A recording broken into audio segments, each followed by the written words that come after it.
Boy, I tell you, how can you describe Charles Ludlam? I tell you, he's kind of beyond words. Let me do my best here. Charles Ludlam is one of the flaming creatures of the New York stage. I think he'll appreciate that. I think everybody knows what I mean when I say flaming.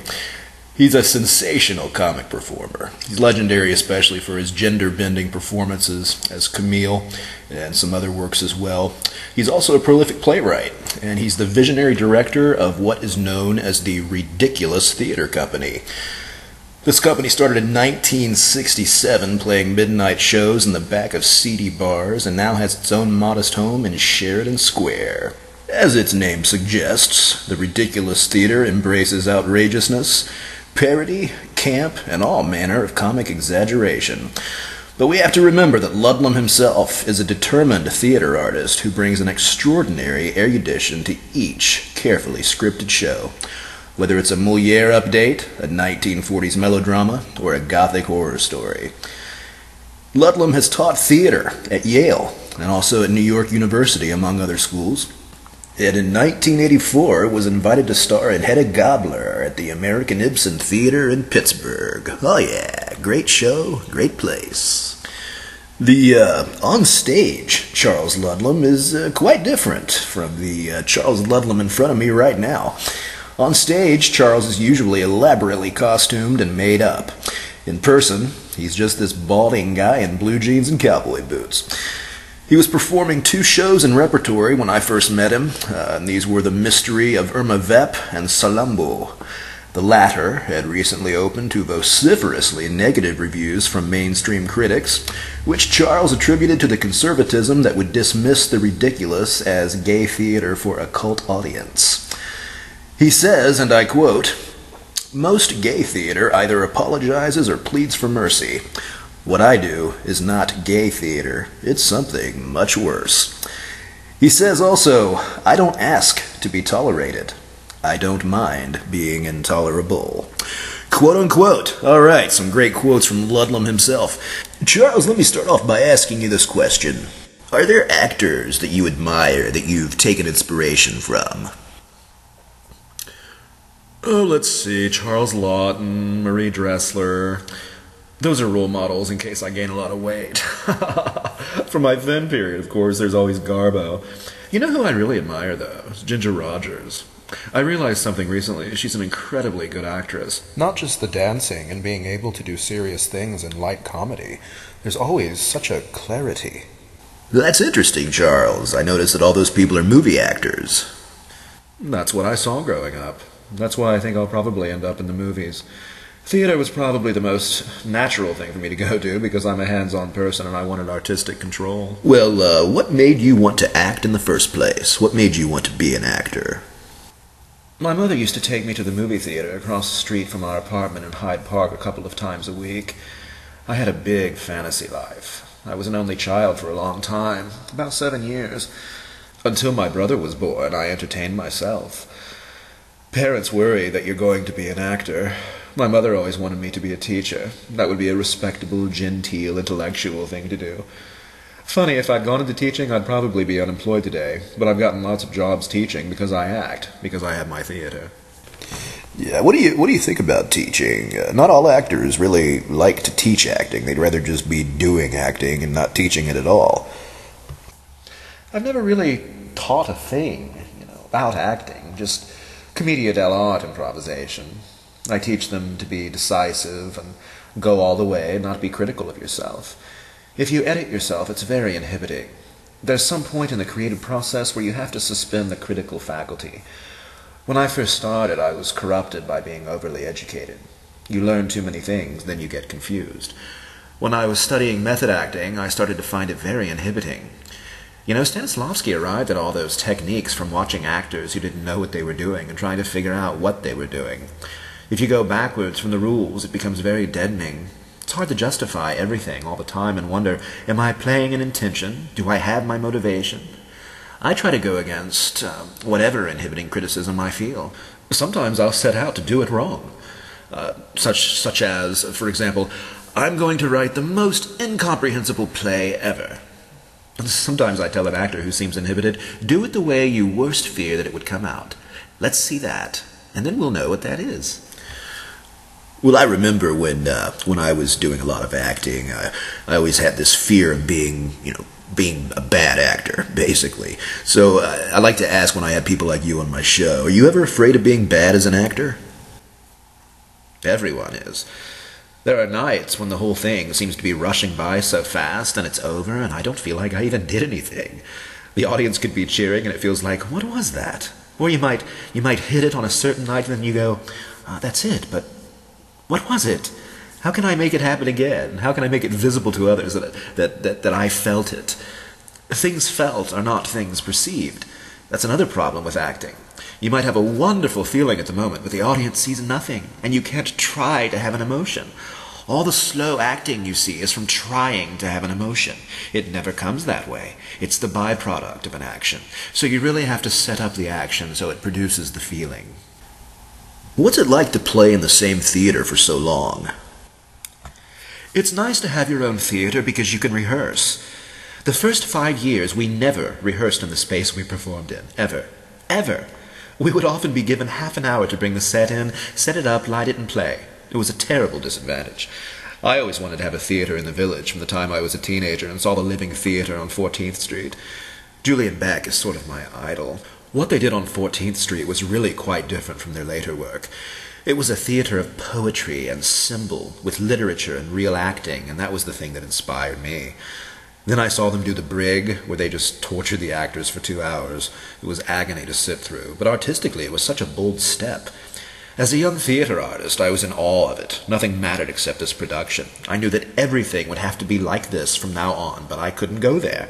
My whole generation followed them over the edge into physical, ritualistic theater. The ritual theater had a lot of credibility in a period when everybody wanted peace. Because it was not representing a conflict, it seemed to embody the ideals of that generation. A drama is a war, a conflict. I realized that I don't want peace. I don't believe in peace. I want war. That made me feel very out of touch during the 60s. I went through a lot of crisis about it, too. It's not easy when there's a major artist whose light is so blinding. To follow is to give up your creative life, in a sense, and to try to do anything else seems so stupid. But I wanted to act, and I saw there would be no place for actors in that theater. I wanted to play roles. I wanted the pretense, the mimesis, the imitation of an action.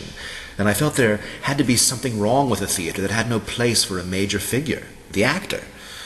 An actor has to be hired, and that means that he has to wait for someone else to imagine the role. It's a tremendous handicap. You could work your whole life and never have roles that add up to a career. You can make a lot of money and never really find creative continuity. Also, sometimes you'll have a director who will want you to tone it down. That might not be what you want to do in your life. Maybe you really want to get violent about it or get really vulgar or garish and overdo it. Do the actors in your company have the same freedom you do? They have a lot of freedom. It's not that easy to be free. You don't come that way. How do you write for yourself as an actor? With galas, the challenge was to try to create a modern woman who was a real person. And it had to hold up because people knew what she looked like. To do a two-man show was a challenge that Everett Quinton and I set for ourselves with The Mystery of Irma Vep. To change costumes that fast and to play all those characters. I'd just done a show with a huge cast, and I wanted a chance to work on the fine points of my own acting. Videotape has been a tremendous plus. After a certain number of previews, we tape the show, and then I can look at the staging and give myself notes. All right, well, tell me this. What was it like to play Hedda Gabler straight? Oh, fabulous. What I really wanted out of that experience was to be intimately familiar with an Ibsen play. I've read pretty much all of Ibsen's plays, but they're so intricate. Actors really know plays from doing them night after night. They know all the places the seams don't quite fit, as well as the great moments. I wanted to have that familiarity. I thought it would be very good for me as a playwright, and it was. For instance, I realized that Hedda has the same plot as an early play he wrote called The Vikings at Helgeland. The characters in Hedda Gabler are gods and goddesses and heroes manqué, reborn into a drawing room, and they're playing out the same plot. It's so weird when you realize it's the same play. In fact, at the end of The Vikings, Hjordis, who's this sort of Valkyrie character who also kills herself, much like Hedda, is riding off into the clouds on a winged horse.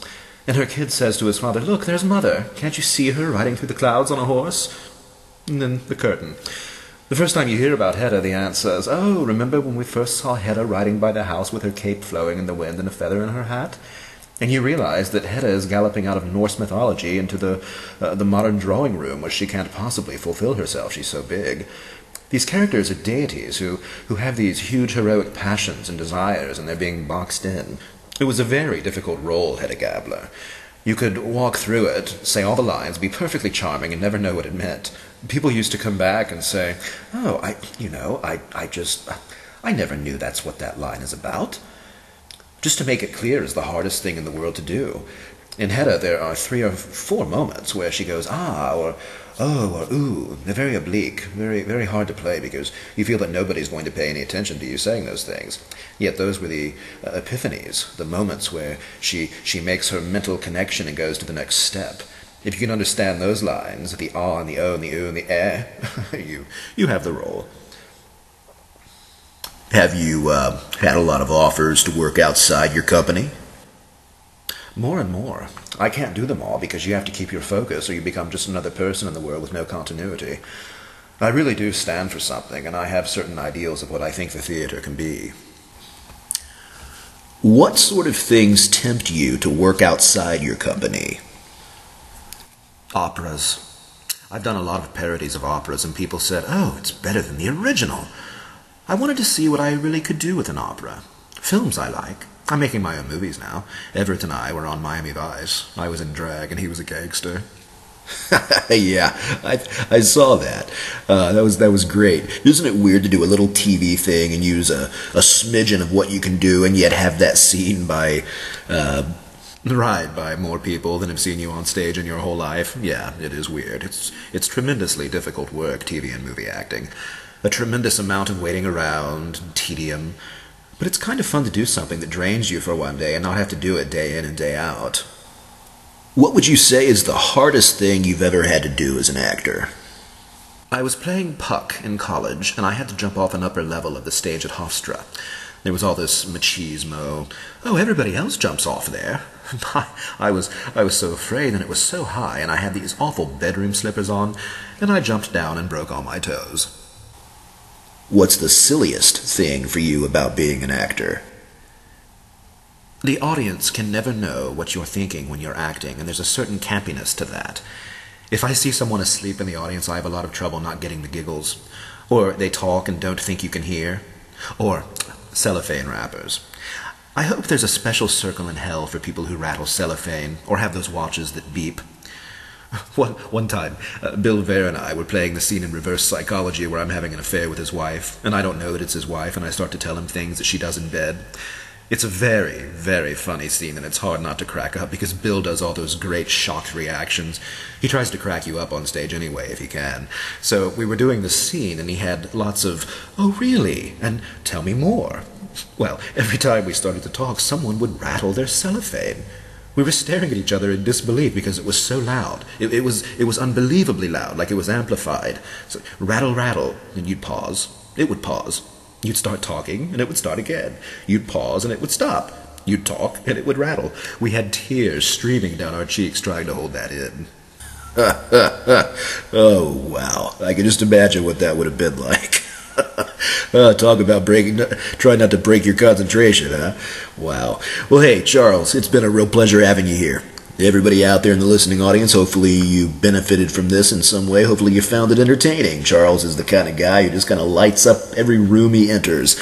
So, Charles, appreciate your time as always. And everybody out there listening, thanks for listening. And this is DJ McClanahan signing off for now. I will see you again with either another actor or another casting director. So until then, everybody, keep acting. Keep your dreams alive.